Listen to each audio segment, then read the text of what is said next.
बिस्मिल्लाहिर्रहमानिर्रहीम। सुन्नत रसूल सल्लल्लाहु अलैहि वसल्लम से मोटापे का इलाज। हम आपको खाना खाने की कुछ सुन्नतें बताएंगे जिस पर अमल करके आप मोटापे से बच सकते हैं।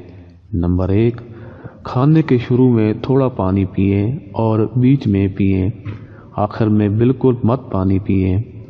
नंबर 2, खाना हमेशा ज़रूरत से कम खाएं, यानी पेट भर के ना खाएं। नंबर 3, खाना हमेशा हाथ से खाएं, मतलब चम्मच वगैरह इस्तेमाल न करें। हाथ से खाने से खाना सही हज़म होता है। नंबर 4, हज़रत मोहम्मद सल्लल्लाहु अलैहि वसल्लम ने इरशाद फरमाया, मैं टेक लगाकर खाना नहीं खाता।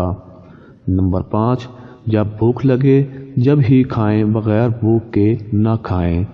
नंबर 6, खाना अच्छे से चबाकर और आराम से खाएं। खाना खाने की कुछ सुन्नतें आपको बताई गई हैं, अगर इन पर अमल करें तो आप मोटापे से और बहुत सी बीमारियों से बच सकते हैं।